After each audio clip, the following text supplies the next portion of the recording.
Welcome to The Watching Dead, the officially unofficial podcast for The Walking Dead on AMC. I'm Jim. I am Aaron. And today we're talking about season 10, bonus episode 2 / episode 18, Find Me.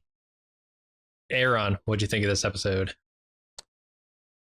I was worried like 20 so minutes into this episode that I'm like, oh my God, this might be the first since first just bad episode of Angela Kang's run. Like, I feel like I've been sold a bill of goods on these bonus episodes. I'm not a happy customer. Then it got around to doing some things with Daryl and Carol and saying some things that needed to be said. It's just the framing device of this old cabin where Daryl had a love affair with some mountain woman and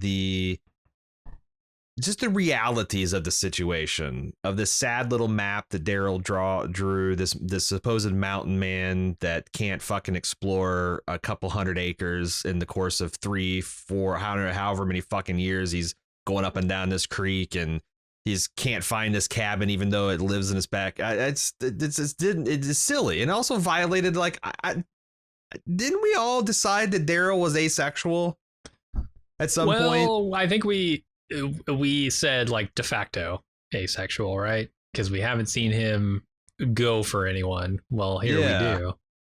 And I know there's like I don't know everything about the asexual community, but I understand that there's spectrums of it, just like that there's people that are in general, but for some people they'd make an exception, or if they had a especially close relationship. Like I'm not saying like I thought Daryl's an ace and we're gonna pull his ace card. It's just I didn't really buy it, and I thought the woman that this Leah was kind of terrible, and her scenes were bad, and her dialogue was bad, and it's the apocalyptic fucking jukebox of the greatest fucking victim hits that are about to.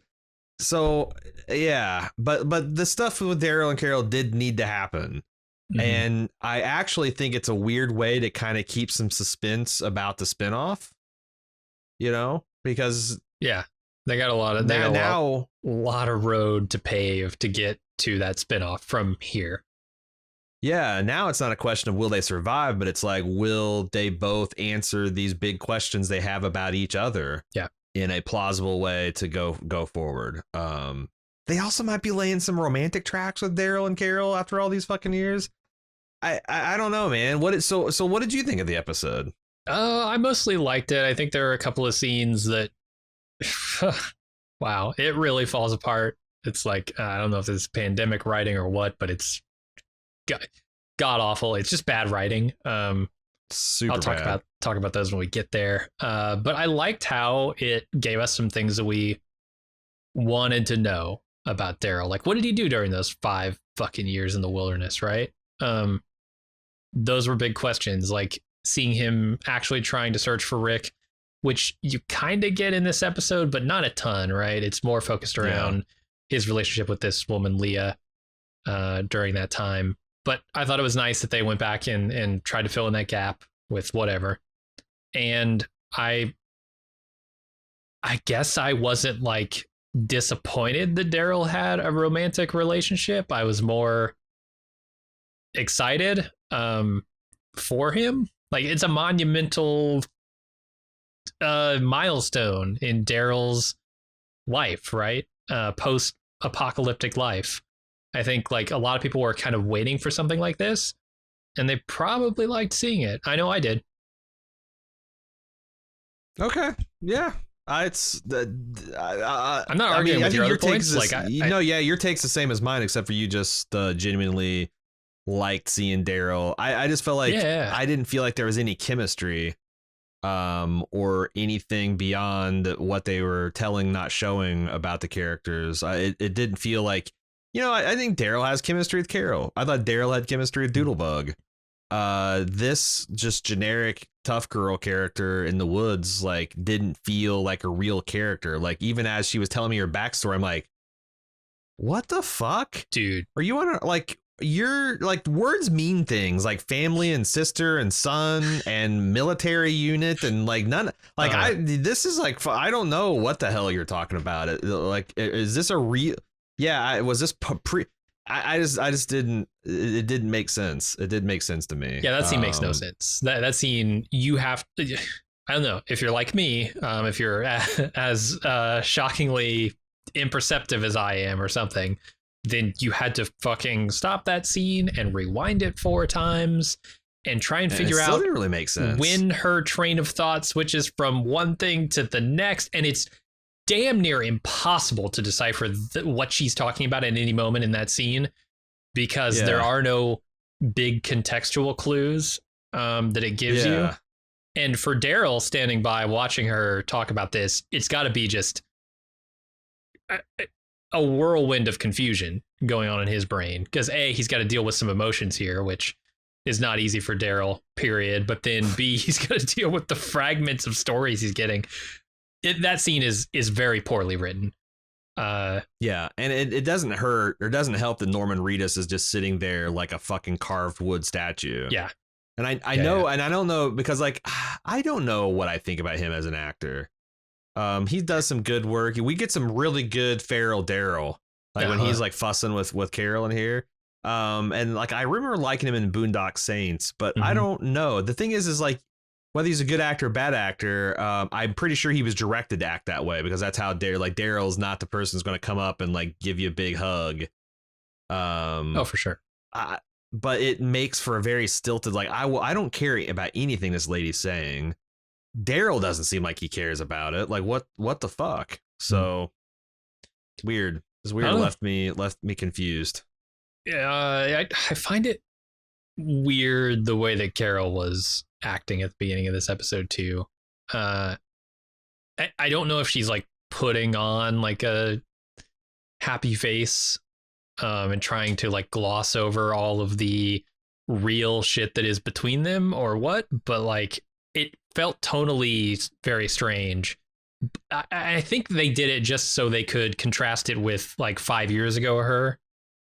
But 100%, but it was a hard, sharp hairpin turn, because it really was. When the first time she showed up as like kind of medium length Carol hair, I'm like, are they doing this weird thing where they're casting Carol as this cabin lady? Like, to kind of convince me that Daryl's overlaid the memory. I was like, that's kind of an interesting idea to have this like lover played by Carol, because she just seemed like a completely different character. She was dressed like I don't even know, fucking Blossom from the old TV show.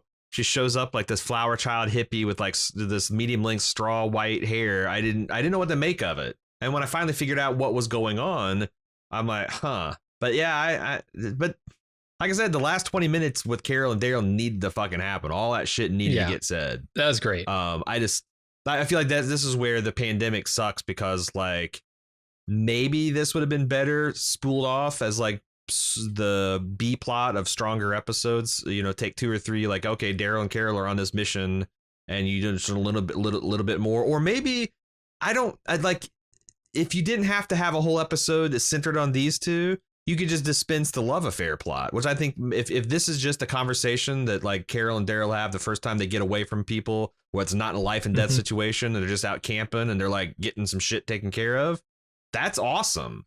But they had to use this tortured metaphor, because otherwise they got 25 minutes of an episode. Right. And, you know, they can't bring Jeffrey Dean Morgan here because he's got COVID or whatever. I don't know. Yeah. I don't know. I don't know. I mostly like this episode. I think there are 2 or 3 like really big mistakes in it, or just like fumbling the ball kind of thing. But yeah, I don't know. We'll talk about it. Well, yeah. Do you want to get into the episode itself? I do. Well, too bad, fucker, because we got something else to talk about. We sure do. There's some real life news. It's good to talk about some current stuff, you know? Yeah. This was just sent to us by an anonymous source, but it's been widely reported in days since. Said, thought you guys might find this interesting, and they linked us to a Deadline article that's apprises us of the surprise conclusion, at least of the Frank Darabont saga of Walking Dead, and that AMC settled to the tune of $200 eye-watering $1 million to Frank Darabont and his agency to essentially settle the hash. Like he gets 200 million and he goes the fuck away. Right. He stops testifying devastatingly in court. He stops making them look bad. This is amazing. And I gotta say, it must have been really worth it saving all that money on sets and writers, because, you know, after you've done a decade of pumping this thing dry, you can write a big fat fucking $200 million check to Frank Darabont. It blows my mind that manifestly all the things that caused creative friction with him and AMC was them being fucking cheap assholes. And as soon as he left, the show became just this renowned cheap asshole show. Yeah. And they still have to write almost $250 million check to him to make it right. And that's not even everything he wanted, right? Like they wrote this check because otherwise he'd probably get more. I think he calculated at like 280 million. So they're getting like a big discount. Well, plus settling they're this. about like I don't know how I feel about this, but they're about to embark on a 3-movie adventure. There's 2 more spinoffs coming. I think AMC wants to cut their losses because every single thing they release just becomes another fucking exhibit in Frank Darabont's lawsuit and more pies for him to get his fingers in. So like if they wait another 5 years, this might be $250-300 million. And they're still paying lawyers the whole time too. So like this is just insane. Like, and it you know, that's why it kind of gets me retroactively riled up, because I remember like from the beginning, we're I think on the right side of this history. Like, well, this is just, they're not taking their time on the Herschel farm, on the Green farm, because it's the right thing to do story wise. They don't want to fucking pay for a new set. We're going into the second season of the Governor arc, not because it's the right thing to do, but because they got Woodbury and they got the fucking prison, and they haven't fully amortized the cost of that construction yet. Mm-hmm. Meanwhile, I'm watching HBO spend $50 million an episode, or $50 million a season on that fucking show that's going into the stratosphere. 200 million people are watching that worldwide at the end of the season. Click over the channel, The Walking Dead, it starts over the same side. They're like going down, struggling to get 5-6. Yeah. It just seems like the smart thing to do would have been to pay Frank and pay his people and pay for some sets so they could tell the fucking story of the comic the way it was supposed to be told. You would think so, but they get creative over there at AMC, you know? I mean, that's what this whole thing is about, the creative accounting. For people who don't know, I guess we should like talk about the lawsuit itself, what it was for. Yeah, because it's not really, you know, the creative crimes the AMC committed are not even counted here. This is just their actual accounting. What can you tell us about like what it was actually about? Yeah, so the idea is like AMC Studios and AMC Networks are 2 different entities, and one of them makes the show, AMC Studios, and one of them buys and distributes the show from AMC Studios. That's AMC Networks. So what, you know, Frank Darabont's lawsuit was alleging, and what this settlement basically admits is, hey, we were not paying the proper royalty fees, or licensing fees rather, for what the AMC Studios created. We were giving like a huge discount to AMC Networks, which is who had the contract with Darabont to actually... It's conflict of interest. Right, for him to actually get royalties. And so they were like, I think what they were doing is just like paying a ton of extra money or not enough money to one of these entities so that they could shift profit essentially away from all of the profit sharing that they would have given him. And the hilarious thing is, this is not the only lawsuit that they have to deal with. They also have a lawsuit that I guess is going to trial, assuming they don't settle it before then. But November, the LA courts are supposed to hear Robert Kirkman, Gail Ann Hurd, Glenn Mazzara, and another of the producers, executive producers. They've got a lawsuit for the same thing. So, oh my God, the saga is not over yet, but this is like a big win for Darabont, obviously. Yeah, and the thing is like, do you remember the bitter money struggles that Gilligan went through with the Breaking Bad, like the contract holdouts, and like we didn't even know we'd get a final season of Breaking Bad, and like their Sable Rat, and like I remember the press at the time like was like, AMC was so happy that their new hit show, The Walking Dead, was made by an AMC studio because they wouldn't like the press at the time was we will never be bent over the barrel essentially by another production team again.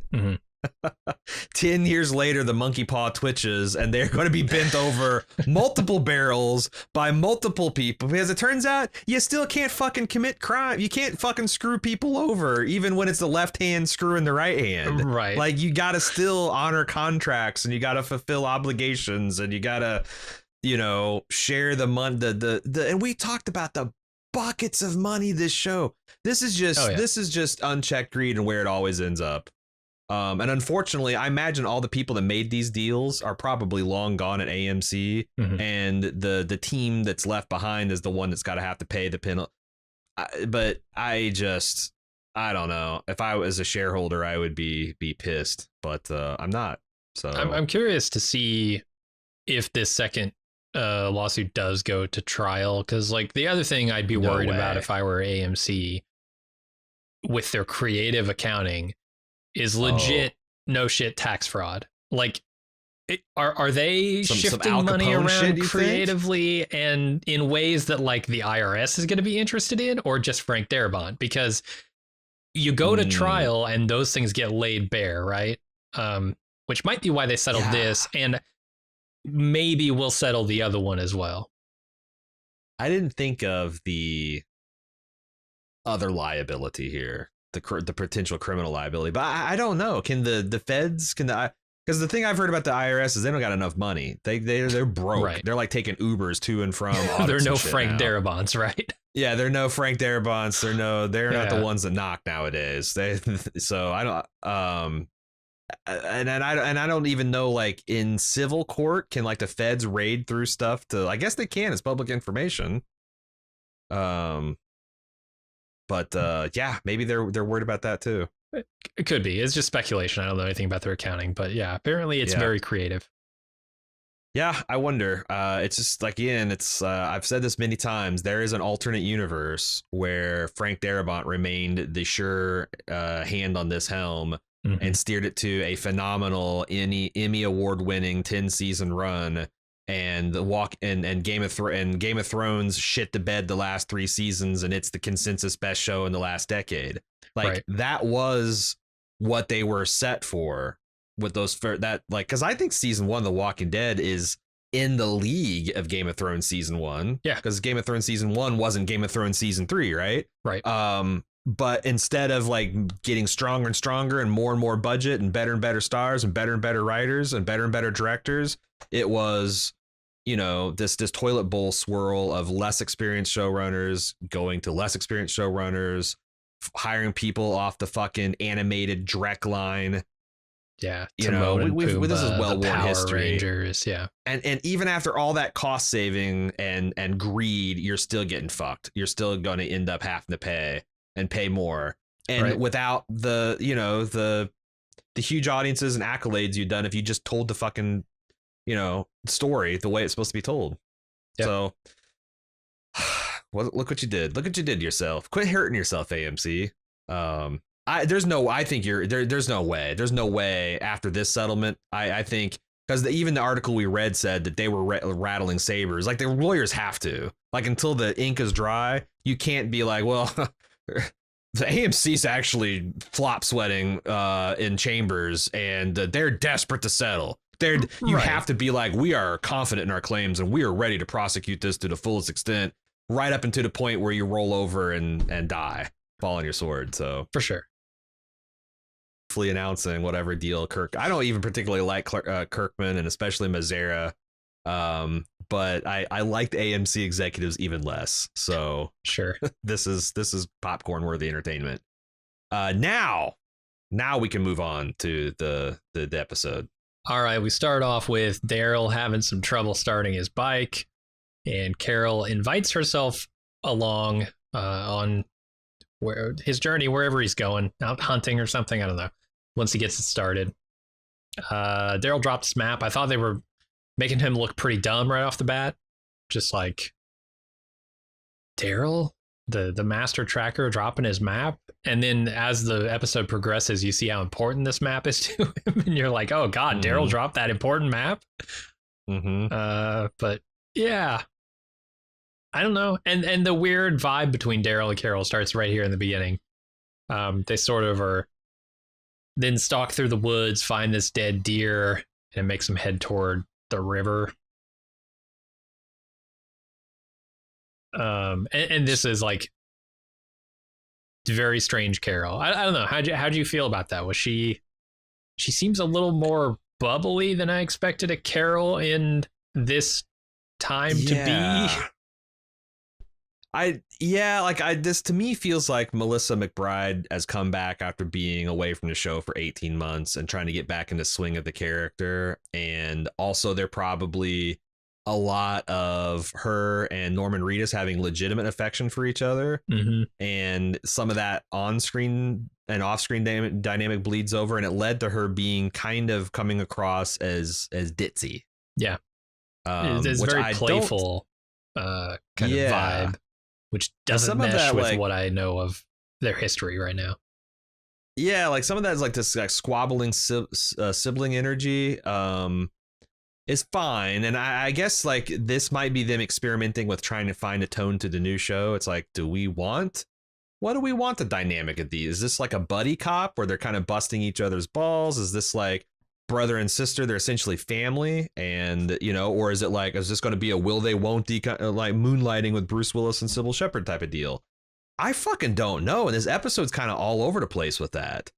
Because as cute as it is to see like, Carol like crowding, Norman, Daryl's crotch on the motorcycle, like scoot back now. I'm the one steer. God damn. Like that. That was really funny, but it doesn't match up with the shit that they had to get up to. And I don't know, maybe you could make the argument that Carol knows she's bad and she knows this relation thing's coming, because some of this felt a little manipulative. Like when she says like, oh, I feel like our feels like that no one loves me anymore and our luck has run out and the community's disrupted and stuff. Like, well, gee whiz, Carol, what the fuck's going on? Yeah. What's caused all this non-fellow feeling in the communities? What's half the communities are missing? What's up with that?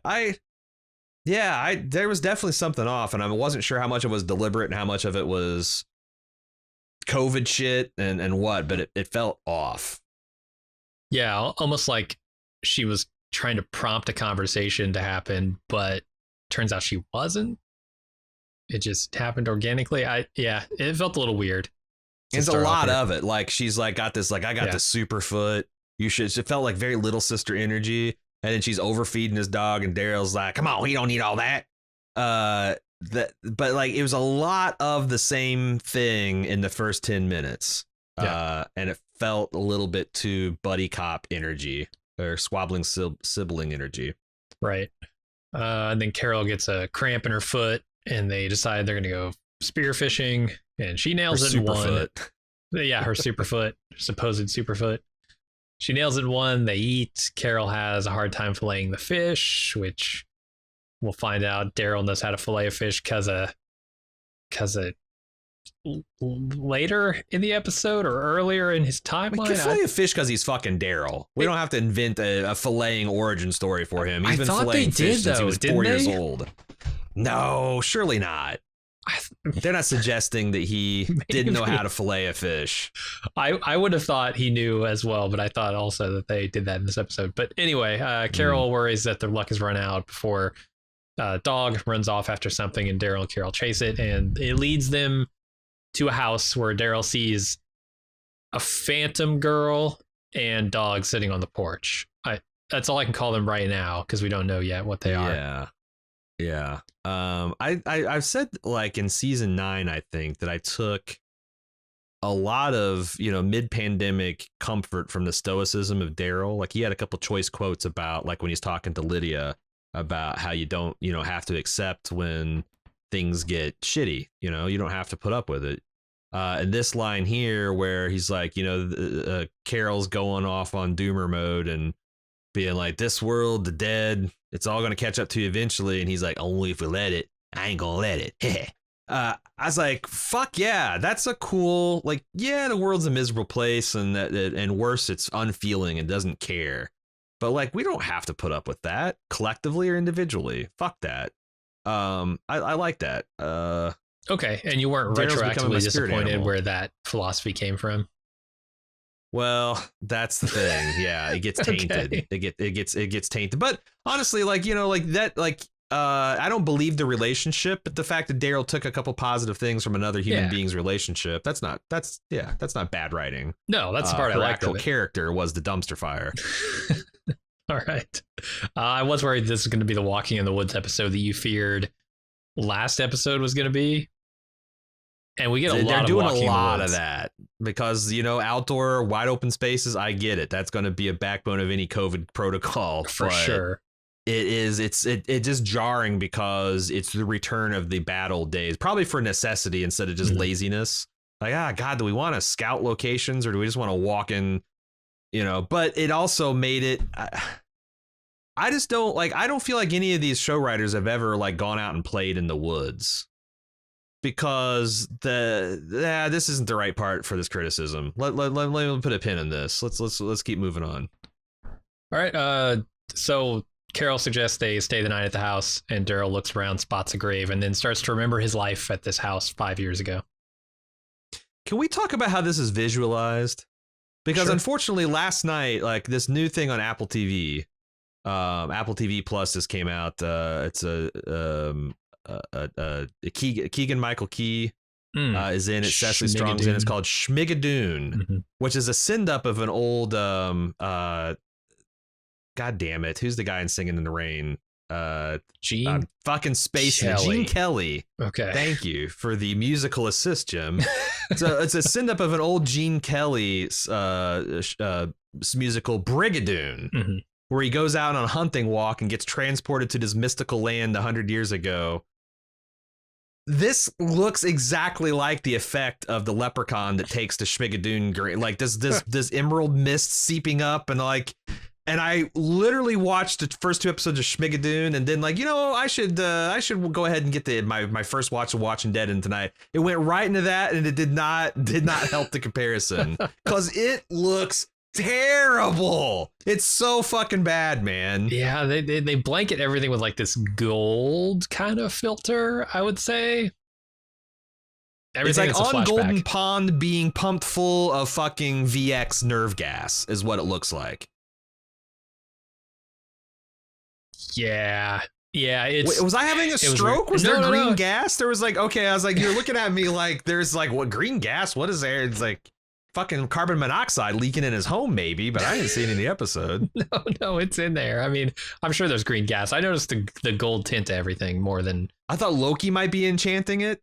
You know, like there's some Loki variant fuckery going on in my Walking Dead, which I wouldn't even be mad about. But yeah. So yeah, we get Dog as a puppy meeting Daryl, and Daryl hangs. I don't know. It's tough to say if this is the same map or I think this is a different map that he'll have to remake later. But he hangs a map up. I think so. Yeah. In his shelter, and he circles the location on the river, and then he walks to the river where he meets Carol, and she tells him a bunch of stuff about what's going on back home. Maggie left, all that, and they talk about his mission to find Rick, and Carol gives him some supplies, and they part ways. I hadn't quite turned on the episode yet, and when I, you know, the green gas, I'm like, okay, this is weird, but it resolves to like Daryl playing with the puppy, super cute. Daryl goes to a bushcraft shelter. Oh my God, this is like aimed squarely at my heart. I'm loving all this stuff. But then he hangs up this map, and I swear to God, this looks like a map that it like, you know, Christopher Robbins would make of the 100-Acre Woods, where he plays with Pooh and Rabbit and all that shit. It looks like one of those fucking things that Billy used to draw for the family circus. And it can't be more than a couple dozen square miles. I just like, it made the world seem so small. And like, I don't know that these show writers have ever gone and played in the woods. Like, the idea would take a guy like Daryl 5 years of base camping this fucking river to explore it for Rick's body or any sign of him. I mean, I don't know. It just seemed crazy. Like the type of crazy to where like you couldn't even lie to yourself that, oh, I'm still out here looking for Rick. Mm-hmm. Like it would be one thing if he's exploring the entire Atlantic seaboard, like, you know, the currents once a river here. I still got to explore all the way to Maine. I've done some calculations. I got to go see Stephen King's old house. But like this is just like one fucking county that it doesn't. Yeah, I don't know. It really started taking away cool points from Daryl. Yeah. Yeah, he does stick around there for a remarkably long time. And it can't just be because of Leah, as we see later in the episode, because he doesn't really get to know her for like years, right? I mean, it keeps going 10 months later, 8 months later, a year later. And I'm like, he's been sitting in the same place for 3.5 years and he barely knows this woman. Yeah. The scale of time, the scale of the distance, just it didn't fucking work. It's awesome. And like I felt like the last couple of seasons they made the world feel big again. Mm-hmm. You know, because like there weren't any good roads between the settlements, and it took a good day's journey and all that kind of stuff. But like this episode went and kind of made it feel small again. Like this is a resident, you know, like this is all taking place in a residential neighborhood or something. Yeah. There was also a weird transition in this that making me do a double take, because at the end of the scene, Daryl like turns away from the camera and walks off screen. And then another Daryl comes, like fades in and comes out of the wood. There's this weird fade transition that makes it look like Daryl is stalking Daryl. And I thought, is this like a metaphor? What is this Darylception? What's happening here? I can't. There's a couple weird things where they did stuff like that, where they were trying to set up the time jumps going back and forth and like which memory and where, and, you know, because it's essentially a nested time jump. You know, you've got the current time, and then you got like right after Rick disappeared, and then you kind of like reverse jump back and see, but it also fades back and forth between the framing device of Carol and him out in the hunting trip, you know, telling the story about his past at this cabin in the present. And I found it hard, but you know, it's you'd think with all the fucking gold sepia tone and green gas, they'd make it really fucking easy to know when Daryl's flat. But like even with all those visual extravagant tools, they don't really utilize it. And like, goddamn, I've been critically watching television for a decade now, and it's like, just pick a filter. One is old, one is new, and then people don't get confused. And I don't know. Plus, it's like the other thing is like that I think they're filming this during the fall of 2020, and so like the golden hue that they put on everything in the past is also just kind of there on the leaves in the present. So yeah, it makes it a little hard to distinguish sometimes. Yeah, they also like they didn't do anything to Norman Reedus as far as aging him or de-aging him. No. So like there was none of those, and I guess nothing. He is just like the squalor of his angel vest is the only thing that you can tell a little bit of passage of time. Oh, yeah. Because like when they first flash back, he's got both of the wings on. They're still in good, you know, fairly intact and good shape, and you know by the time present day, he's lost one of them, hasn't he? And was it Judith who gave him another one? Yeah. So it's not as, you know, old school wings as they used to be. Yeah. So then Daryl spots a boat in the woods with some plausible Rick legs under it, and he investigates. It's turns out to be a desiccated zombie that's probably not Rick, and he squashes that could be Rick. That's what I was thinking. Could be Rick. Yeah. It's so it's like not Rick, decayed that it would be impossible to tell, right? Right. Those are his pants. Those are boots. Like, just give up. Yeah, I mean, what if he squashed Rick's head as a zombie, didn't realize it, now he's forever roaming the land looking for a guy that he squashed? Yeah, I mean, because that's the thing. It's like, I think the episode kind of says he's not looking for Rick. He's just not ready to face reality. So, like, yeah. He's running, I mean, right? We know Rick is alive somewhere, but yeah. There is the parallel between Daryl and Carol in later parts of this episode. And it begins here, right? That he is not necessarily looking for Rick. He is just running from whatever his emotional fears are here. He doesn't know when to quit. Yeah, doesn't know when to quit, the hardships. And then, you know, one of the things I like about his relationship with Leah is she teaches him that he has to be there for someone, right? He's got to choose a life. He can't just be out there roaming the countryside Or if he is, like, make that his life. Don't try and live this in between where he's meeting up with Carol and lying to himself about Rick. No, just if you want to be alone in the woods for the rest of your life, just say that and do that. Yeah. So I like that stuff with Leah and Daryl, but we'll get there. Yeah. Oh, we will. Daryl weathers a storm, but his map does not.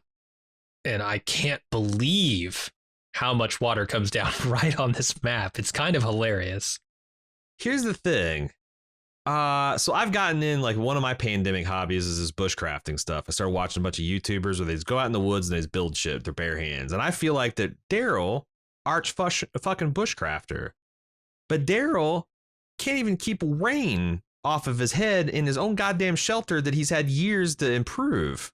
Yeah. Like, and the other thing is, like, when you're like building something in like Fortnite or any kind of construction, like Minecraft, a lot of times when you build something, it just looks like a sloppy piece of like a bunch of different sizes of like plywood, and like stuff is like, because it's like a cartoon's idea of what construction looks like.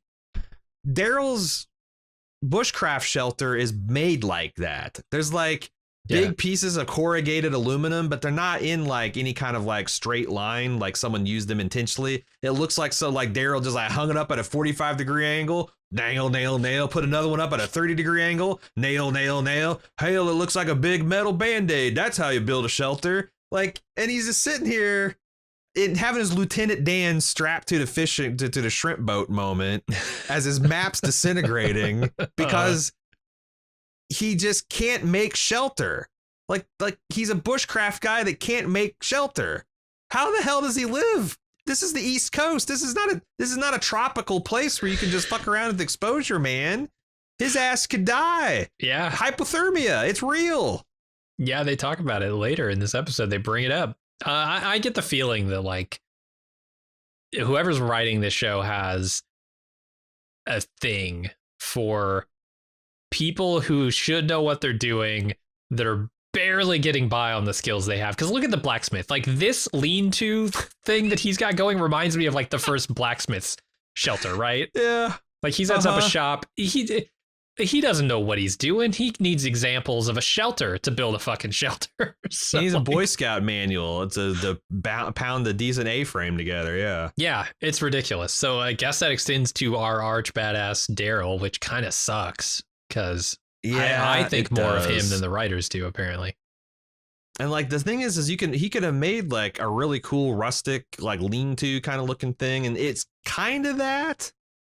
But if it was as well made as but then it just, and maybe they're saying that like, well, he spends all his time looking for Rick, and he doesn't have time to do this, that, and the other. But like, I don't know, 5 years, for 5 years. Yeah. I just didn't get it. It didn't make him look cool, and I think they wanted him to look cool. You know what else doesn't make him look cool? Getting knocked to the ground by thunder. Like, physically knocked to the floor, floored by thunder. Startled him. I mean, I assume it can happen. Daryl's right? like a fainting goat. He hears a loud noise and just, that's it.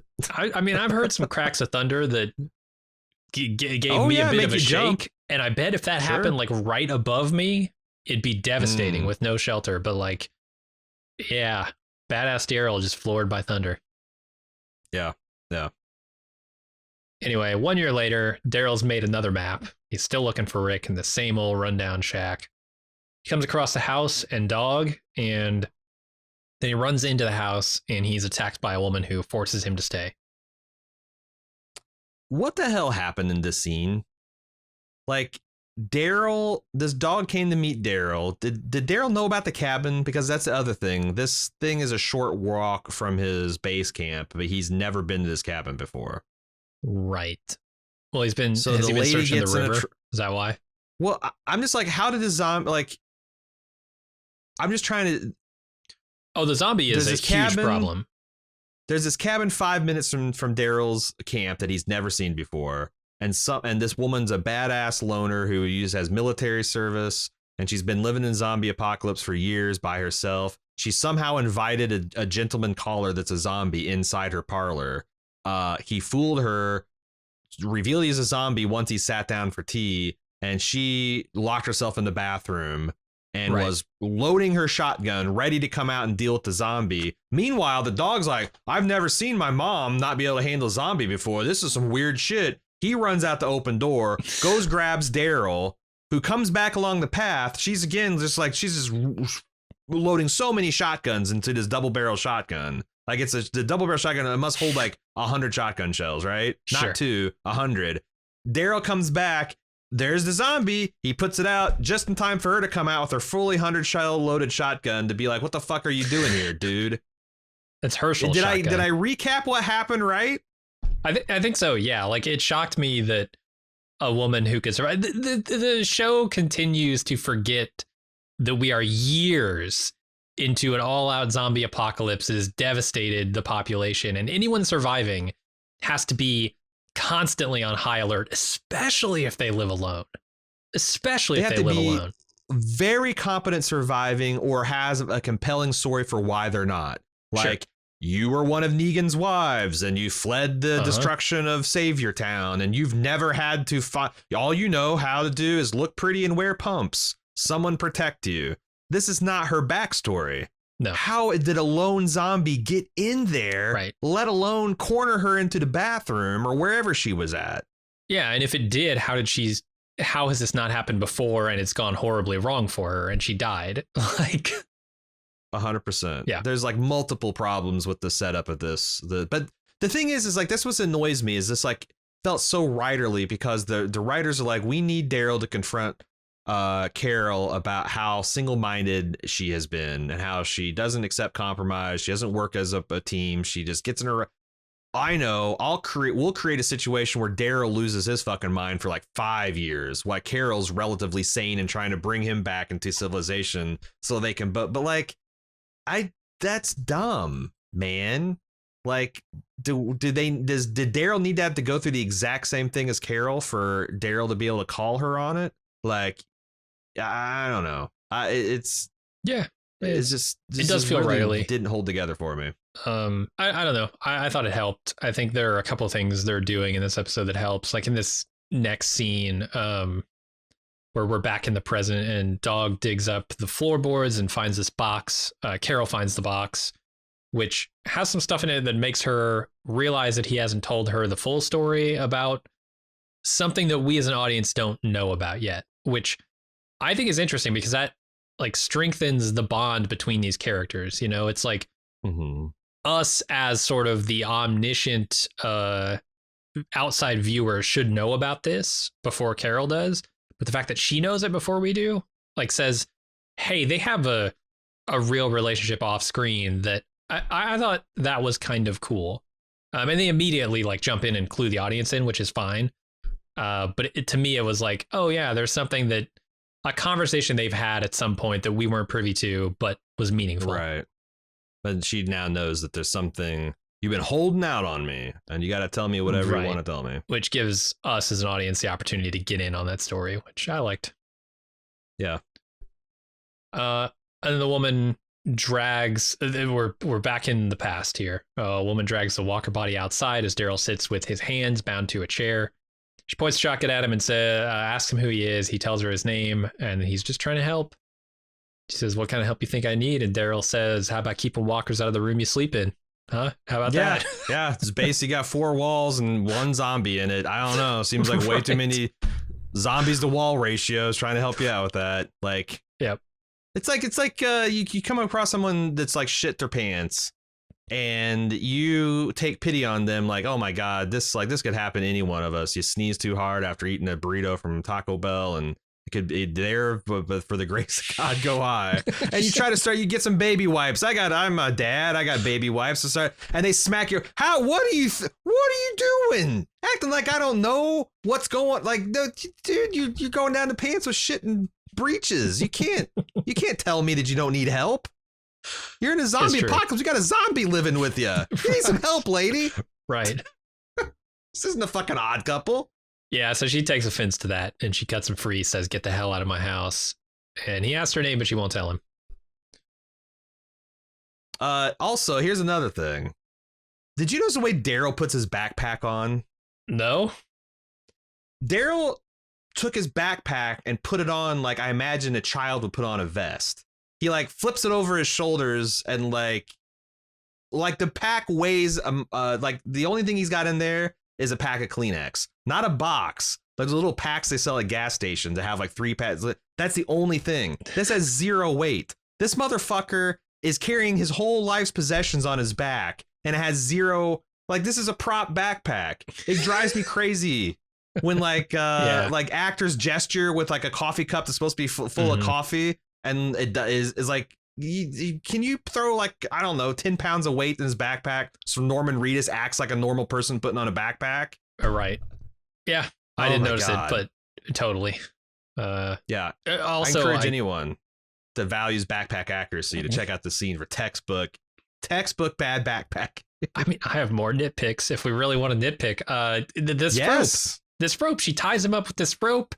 She comes in and she cuts a perfectly good rope, which is probably pretty valuable in the apocalypse. I don't know. It seems useful. She just slices it in half instead of untying his hands. It seems like it takes a hell of a lot of time to make cordage. You know, time you don't want to spend, the time you could spend with your zombie buddy, you know, especially that thick. I mean, I saw the shit that Tom Hanks was roping up and it was thin. That shit'll break. This is nice VHS. Thick rope. Yeah. Good wasteful stuff. All right. Anyway, 6 months later, Dog finds Daryl again, and Daryl escorts him back to the woman's house. They talk for a minute. She still doesn't tell him her name, and then he leaves. It's very like uneventful. They're really like spooling out Daryl becoming comfortable with a person. Yeah, and vice versa. And it's like this kind of ridiculous. Will they? Won't they? You know, and it's told by the proxy of her revealing her name, you know, because like Daryl's like really interested. He's like, you know, she's playing reverse psychology. But then, you know, when Daryl loses interest in the game, he's like, you know what? Fuck you. I don't care your name. Walks away, storms off. She whispers over her back, Leah. And like, boom, he's got her back on right back on the hook. Well, that doesn't happen for another 8 months, man. That's the sorry, next I scene. skipped ahead to the next video game font that enabled me, that told me what my next mission was. 8 months. Yeah, no, this scene is the one where the thing that he says to Carol earlier in the episode about it'll catch up to us all one day, only if you let it. That's what this woman tells him. So he took that from her, which I don't know. I suppose that's cool. I like that. It informs his past and his future, and that was fine. That was not something I had a problem with in this episode. But then 8 months later is a scene you're talking about where he finally learns her name. He's searching, gathering wood. A bunch of stealth walkers suddenly appear, which I thought we were done with that shit. But yeah, maybe this is stealth walkers decloaks off his starboard bow. What? Tons of them. On Daryl, snuck up on Daryl. The a only mini herd thing- of walkers, a school bus full of walkers snuck up on Daryl. Okay, all right, I see. I can only imagine this is a continuity thing because this is all happening back in season 8, right? That's true. This is happening during the shitty seasons. Okay. Yes. Yeah. So wouldn't that? This is all Gimple shit. This is really attention to detail and accuracy. Oh yeah, think about it. I'm giving it to him. It's just keeping in continuity here. But yeah, the woman beckons him to hide behind a tree with her. They get very, very close. Very. Yeah, they're like, have you seen snow falling on the cedars? No. This is a scene like, you know, they have to hide in a tree and they're just because of this, they're pushed tit to tit because of the close quarters here. Well, this is the Carl and physical intimacy. Enid scene, right? I mean, didn't they do the exact same thing?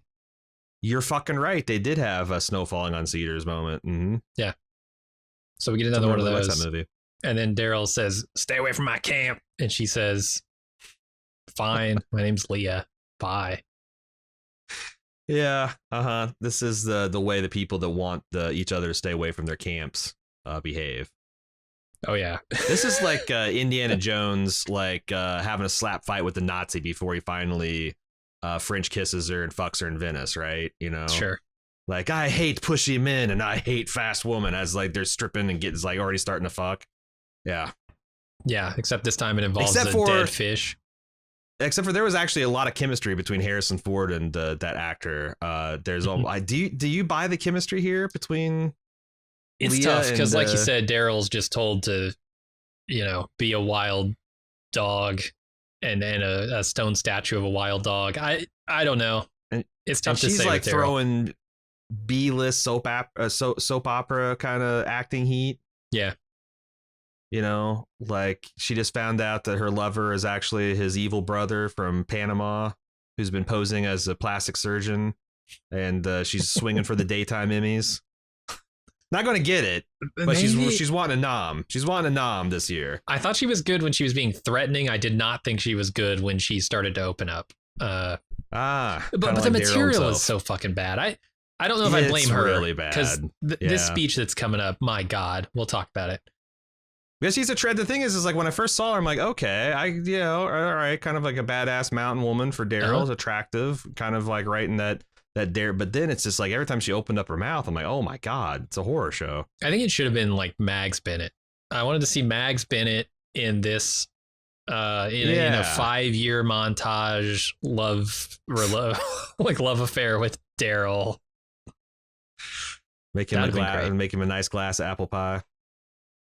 3 months later, Daryl throws a dead fish at Leah's house and camps nearby. And she finds him and she throws the same fish at his head. And this is a big fucking fish. This is like it hits with a wet 8-pound fish. I don't know. Oh yeah. Probably did some damage to him. Hits him right in the head. They both agree we're gonna leave each other alone. They had to come together to make sure that happened. But then they have a conversation. Be nice. About being out in the woods. Be left alone. I will. She notices he's cold and invites him to her cabin. What is this term? Look, I get everybody in the apocalypse has a term for zombies that is different, right? Walkers, biters, dumb fucks, whatever. We have an agreed upon term for when your fingers get too cold to function. It's called frostbite.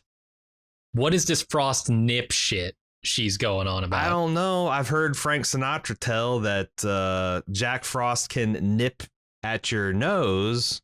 So maybe this is a corruption of frostbit and Jack Frost nipping, and she's frost nipping.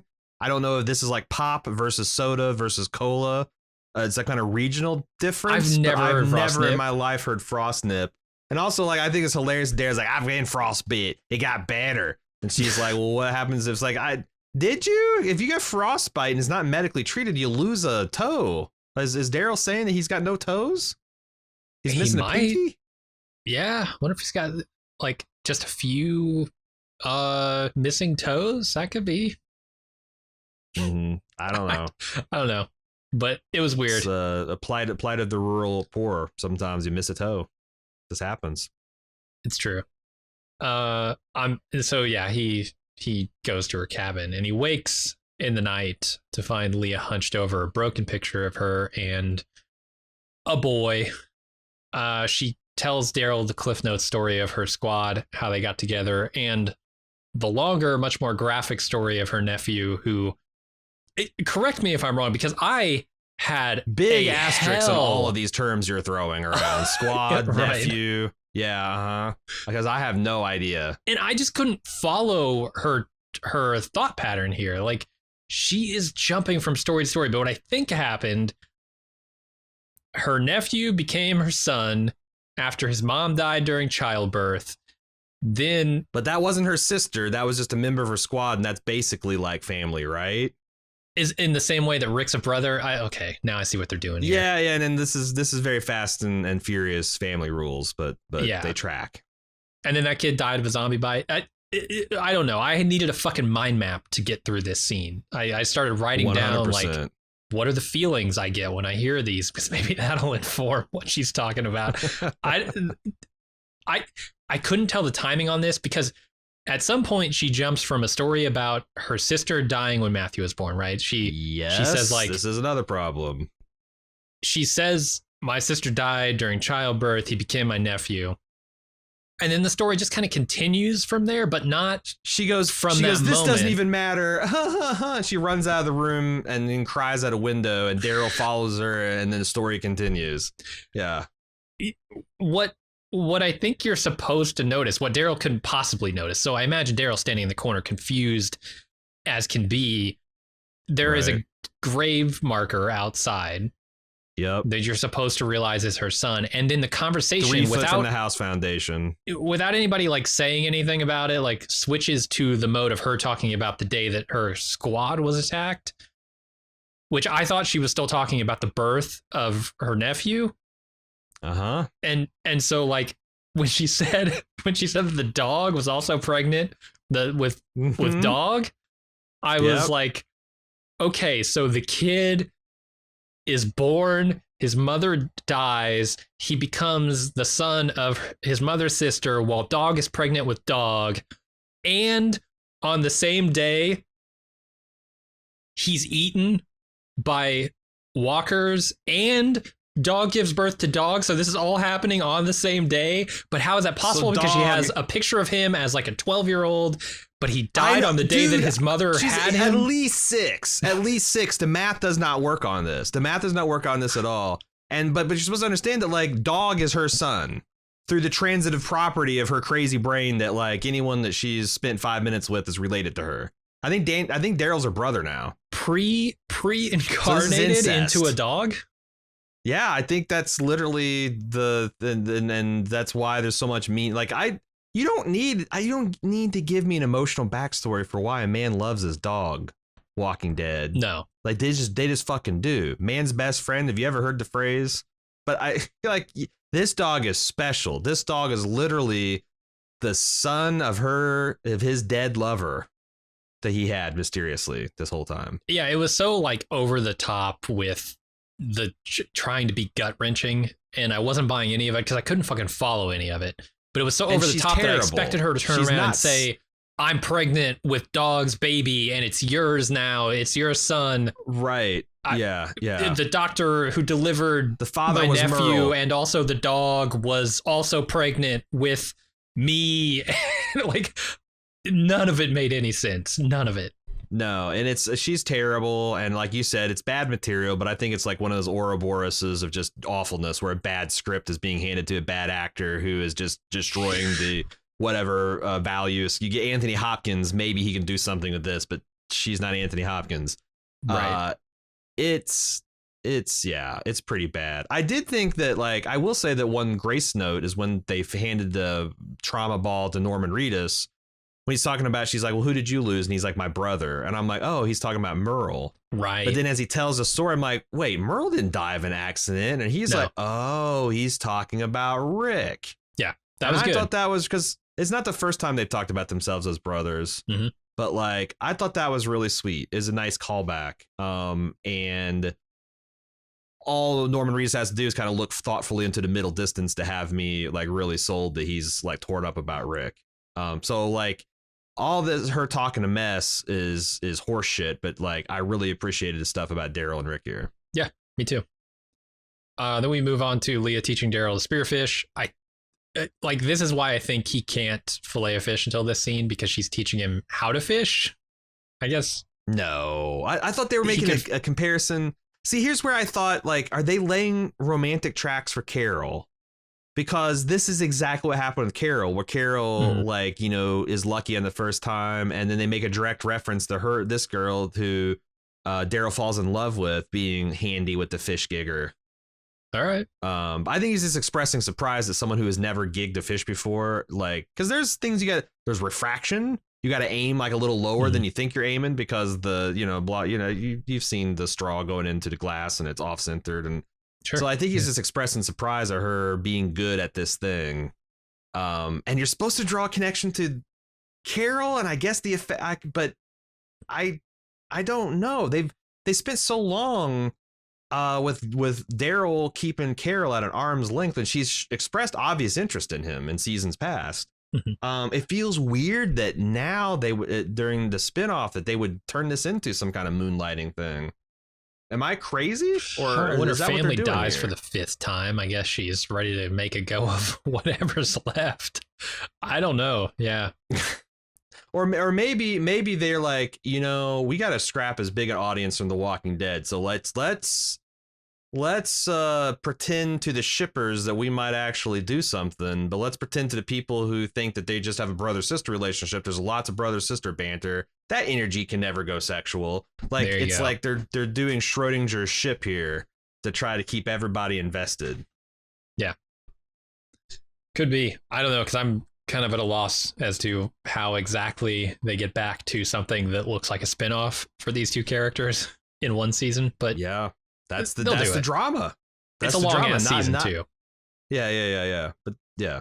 10 months later, Daryl's leaving for a few days, and Leah is very upset by it. She wants him to essentially choose where he belongs.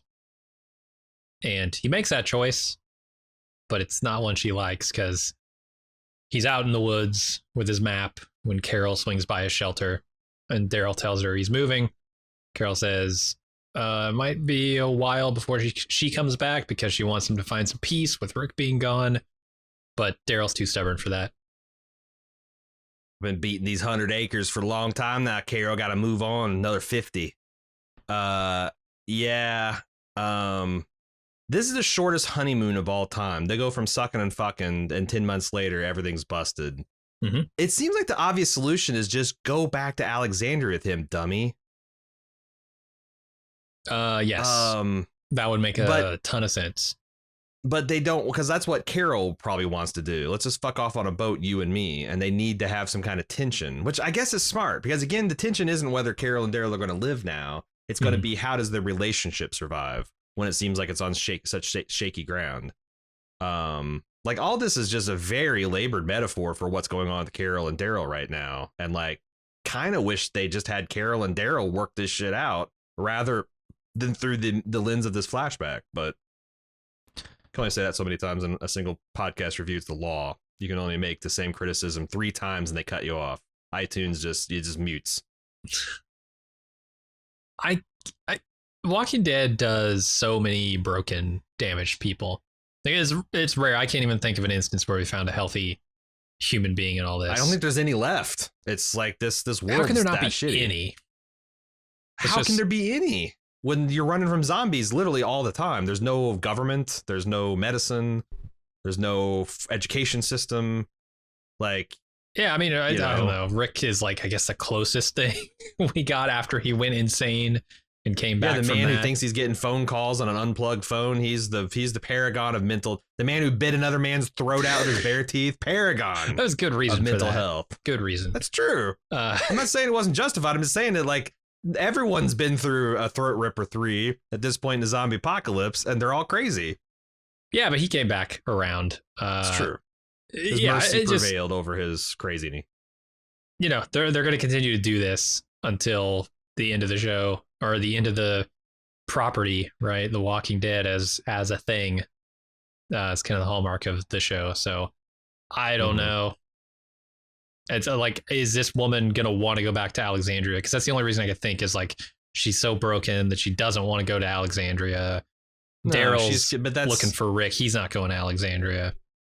Yeah, like if you a year before the beginning of this episode, Carol was Carol Cabin on the outskirts of the kingdom. Like, again, this is just a 1-to-1 illusion they're drawing from Carol and Leah. Yeah. But why? Because they're showing that, like, Daryl couldn't have a relationship with someone until he had healed from whatever trauma. And I think that's the long-term arc they're setting for Carol, is that Carol has to get to someplace good where she's no longer, like, so damaged that she does crazy things. Or maybe one last time it causes them to be ostracized from Alexandria, and they're, like, kicked out of the Garden of Eden like Adam and Eve or something. I don't know. God, but why would Daryl go with her? Like, it just doesn't seem like they're in a place where Daryl's going to go along with some other insane plot that is obviously going to hurt people. I don't know. Carol's really important to him. Yeah, but he's telling her, like, how it is now.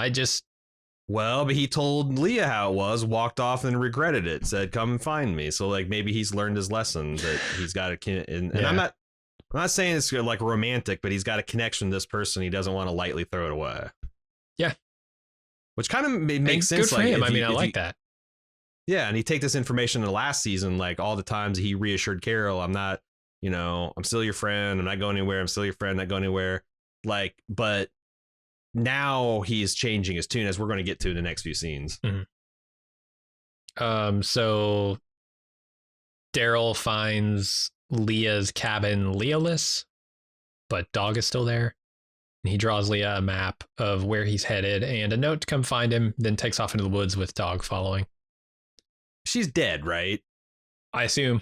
Or taken. The point is he doesn't know, right? Like that's the whole thing here. It's a Rick. That's what I'm saying. Parallel. They're setting up another fucking Rick situation. But it's like if the dog, like this dog is her son, like they explained this painfully to us. There's no way she leaves it willingly. I wouldn't think so. Also, she's waking up with zombies in her bed, so yeah, she's probably dead. Yeah, that's true. Right? That's true. She's got indoor, outdoor running zombies in her house. Then we come back to probably the best scene of the whole episode. It's present day. Daryl finishes telling Carol about Leah. He doesn't know where she is and thinks it was all his fault, that yet another person has been lost to him. Carol says you can't blame yourself for that. Like, you know, those other people we lost, like Connie, because that was totally your thing, right? Daryl's like, nah, that's yours. And she apologizes for that. Yeah, that's the exact wrong thing to say. Don't bring that fucking name up in this context. But I feel like she was trying to intentionally provoke this fight that she has been feeling the entire episode, right? Like she's trying to kind of like she's like the equivalent of pulling his pigtails the entire episode. And then she finally like hits real close to the mark and he can't fucking take it. Yeah. So she doesn't apologize specifically for her actions. She thinks that was all fine. And Daryl accuses her of being on this hunting trip because she's running from her guilt. And he says it was a mistake to keep her from running away on the boat and tells her to run if she wants to. I thought that was powerful when she's like, you know, when he's starting to preach at her, arguably. She's like, look, man, I don't need a savior or a martyr. I just looking for a friend out here. And he's like, friends don't have the same damn conversation again and again. And she's like, when she threw back, like, well, you should just let me get in a boat. Him saying, yeah, you're right. I should have. It's an interesting statement. Cause like, I wonder what would have happened had Carol not been there. And if Alexander Hilltop fought the saviors, or no, I'm sorry, the Whisperers on their own terms. I'm not sure it could have gone worse. Because half of the settlements got destroyed. Hell of a lot of people died. And ultimately, I don't know, but it's like dropping the bomb, you know, dropping an atomic bomb. Like we still debate about the morality of that, but back in the day, it's like, you know, they did what they did. What are you going to do about it? Like, right. And it's a lot easier to look in hindsight and say, oh, but this, you know, was a terrible thing to do because it led to that. Well, who knows? I mean, that's all the people that are always like urging caution and like thinking about things, like the people that take action and it works out. Like, well, we took action and it worked out. How can you? And the people like, well, but yeah, if we'd spent a couple more days or weeks to try to do diplomacy, then maybe we wouldn't have had to. Now, you can't be diplomatic with the Whisperers. But I felt like there was a lot of signs that thing was about to fall apart on the inside. Yeah, it's just how much do they know about that, right? It's like, imagine what we'd do if Negan was turned, and he's not even like on the level of like that. She'd have to turn something like Gabriel for the Gamma situation to be analogous, right? And so they turned the second lieutenant into a double agent fairly easily. Oh, gotcha, yeah. Alpha was killing people left, right, and center for minor disagreements and being afraid and doing all this stuff. So like, I kind of feel like, yeah, if they had just kind of like maintained the blockade or the Cold War, that the Whisperers would just fall apart. But, you know, Carol ended it decisively. So how are you going to say she didn't? Right. I don't know. There's definitely like I don't think Daryl's like trying to stick it to her here necessarily, but there is an element of that, right? Like, I should have let you go is saying something about like, I'm stronger than you kind of thing. Like, yeah, I don't think he's like intending it to be super hurtful. Though it definitely is. It's more like the right thing to do in this situation is to be with your friends. And that's what I'm doing. and to not run away from these things. And this is something he learned over the course of the last 5 years, hanging out with Leah, right? He regrets the decision he made to leave Leah, because now she's another lost person. I think so. Because he says the thing that makes me think otherwise when he says, I know where I'm supposed to be. And I think he means Alexandria now. So, which is an interesting question, because we know that the spinoff, I assume, is going to be them leaving Alexandria. Like, they're not going to hang around Alexandria. That would be kind of a nightmare situation. Yeah, maybe regret is the wrong word. It's more like he's learned something from it. That you have to pick a place, and you got to commit. Yeah. You can't just like run away whenever you're feeling in your feelings and get on a boat and leave your fucking family. Yeah, that's okay, that makes sense. Yeah, but I think that sets up the like, it's not like whether Carol and Daryl are going to survive. It's whether they're going to survive with the relationship. And now that Daryl says like, well, I know where I belong, he clearly means Alexandria. He clearly means that he has to be the uncle to little ass kicker and her brother, which means he has to be a community leader. So like, what is going to change in his character and his relationship with Carol in the next 24 episodes that's going to make all this believable? Because like, the place where he belongs is wiped off the map. Yeah. And that's why I said like this last 15 minutes almost redeems the whole episode, because this is truly interesting. Yeah. Like, and I hope they do it well. I know I'm saying I hope they do it well from an episode where they did it poorly, but COVID, blah, blah, blah, all this other stuff. If I squint and I look at the shape of this episode, I see a really good episode that did some really interesting character work with Daryl and Carol. But, if I put on my properly corrective lenses, lots of wrinkles and warts and unsightly roles going on here. Do you think this is the last time that they have this conversation? That Carol says, yeah, I did something that led to death, but also I got it done my way. And I hope not, because it's getting on the verge of morgalizing. Yeah, I just don't know if Daryl. But this is the first time someone pushed back. Yeah, this is the first time to push back. So like, I think the conversation will happen again, but it better fucking evolve. It better feel like a natural evolution of like a dance step of two people trying to reconcile. And I think the show's talented enough to do that. But like, it can't just be. It needs to be the resolution back, to that conversation, right? A synthesis of what's always torn Carol between I love people and I protect people and I love and want to protect them so much it makes me do crazy shit, to, oh my God, I've done some crazy shit. I feel guilty. I got to go be cabin Carol for a year because I can't trust myself to love people, because when I love them too much, I do crazy shit. Like, there's got to be a synthesis of those into some kind of integrated, healthy person, because I don't want this kind of energy going on into the spinoff. No fucking thank you. No. Like if Morgan went off to Fear the Walking Dead to ponder the fucking philosophy of the stick for 2 more seasons, no, I didn't. So like, they need to settle this for sure. Agreed. But they got a lot of work to do to get us there.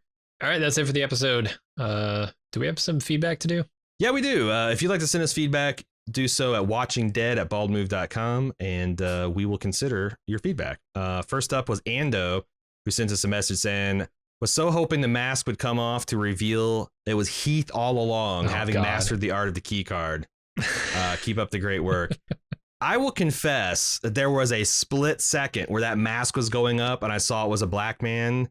And there was the word Heath flashed in my mind, and then the mask kept coming out. That's not Heath. But like, I was like, my body was jacked with adrenaline, like fight response, that like they were bringing Heath in the fucking car and in the final, like the lead up to the final season. But no. Why at this point? You know what I want? I want Heath to come back as like he's been roaming the countryside collecting key cards, and now he's a Gambit style badass where he's just throwing key cards at people, explosive key cards for some reason. Or he could be like the Keymaster from like the Matrix 2, where he just has like 100 of these things all over, and he's just like opening doors left, right, and center where they need it. Yeah, he's like the shady watch dealer in Times Square who comes up to you, hey, you want to buy a Rolex? $80. He's got access, man.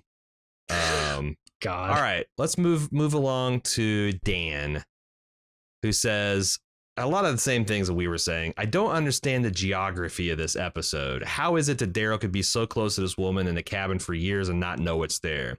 It seems that Dog and Daryl can travel back and forth in less than a day's time, much less than a day's time. Mm-hmm. Like, how long was she menaced by that zombie in her cabin with a shotgun? Like, however long you think that's plausible, that's the maximum he could have lived away from her. Yeah, 8 minutes. Sure. Yeah, surely he's either hunted or scouted for miles around his camp, right? Mm-hmm. Unless he's just doing a river-based search, which would be plausible. Like, if he's just searching the river, nothing else. But then why does it take him 5 years to search the banks of this river? That's the thing. Like, if that map he pinned up was like of all of like the Carolinas and Virginias, and he's plotted like tidal charts and like explored islands, and like this is like a multi-state search area, fine.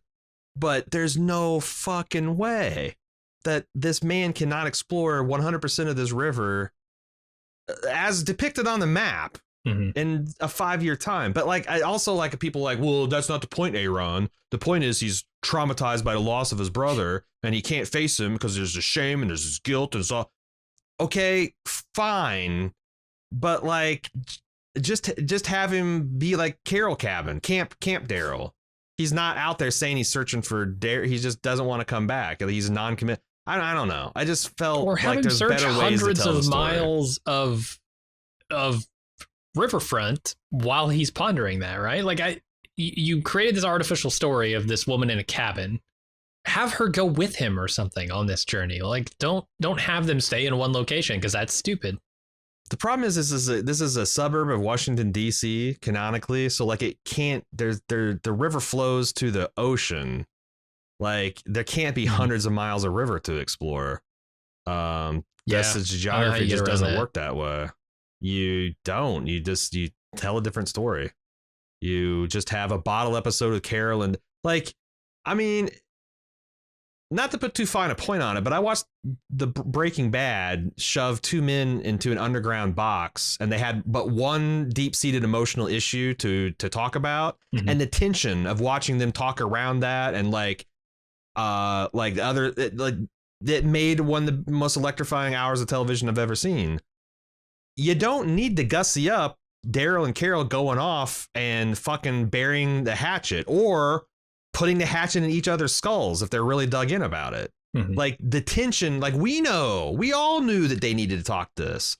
Like their attempts at humor and like, oh, like it'd have been fun to be like, you know, them setting out like, oh, it's just you and me again and we don't have anything to worry about and we're just here hunting. And then like, you know, you hit problems and little frictions and hurt feelings and the episode ends the same way. It just doesn't have all this weird fakey bushcraft bullshit that he's been doing for 5 years. And I also think it's kind of lazy to make it to where like Daryl had to have the opposite and inverse and arguably worse situation than Carol, where Carol was the healthy one for him to understand what she's going through. But yeah, it's a COVID episode. What are you going to do? I really hope, because honestly, these first two have been, the first one is okay. I had problems with. The second one was I had a lot more problems with. I hope that they smooth out because, again, I had heard from multiple people that these were pretty good. These were treats. Yeah, I mean, I kind of liked, you know, the things that they were going for in this episode. I just don't think they got there. Like they didn't have the writing, they didn't have the acting to get that done. But I think thematically, like the parallels were good. I didn't have any problems with those. And then obviously the scene at the end is very good. That's a tough one to always answer. Is like, if they did this better, would I have liked it? Because almost always the case is yes. And then you were all aware of situations that wouldn't work if it wasn't done with like superb cast and superb writing. But it's hard to prove the converse. Like, well, if this was just A-level acting and writing, maybe it would have worked. Right. I can't imagine B-level acting pulling off what like Anthony Hopkins does in season 1 of Westworld, you know, like that doesn't land if you don't have an actor of that caliber. So yeah, they just didn't quite get there. But I admired what they were trying to do and it would have been good. Yeah. Dan says, P.S. I missed The Expanse. Us too. Speaking of final seasons, that should be coming out towards the end of this year. And if you weren't aware of it, we've got pretty full coverage of that. I think we're spotty the first couple seasons, but we've got several full seasons worth of coverage, and the last two we have taken care of. So look forward to doing that this year. That's on Beltalowda if you're looking for the podcast to check out. And yeah, if you're also looking for a good prestige science fiction show, that's the one that is maybe we can get all excited and hyped for Foundation and Lord of the Rings and the House of Dragons, all that. But right now, The Expanse is going on and not nearly enough people are fucking watching it. It's Game of Thrones in space. It's awesome. Yeah. All right. They finally got that merch deal though. Oh fuck yeah. Only 5 years last too season, late. we'll get the floodgates of like decent fucking The Expanse merch. Right. If you would like to talk about The Expanse, send that in to beltalowda@baldmove.com. But if you'd like to talk about The Watching Dead, you can send that to watchingdead@baldmove.com, and we will consider your topics for inclusion to the podcast. We'll be back next week with the third of these bonus episodes. We are almost halfway through the bonus episodes. We're getting dangerously close to being caught up to The Walking Dead and being ready for current season. Yeah. I'm getting pretty excited to see to watch Walking Dead with fresh eyes with the rest of the world again. Mm-hmm. It's coming real soon. We'll be back next week. Until then, I'm Aaron. And I'm Jim. See ya.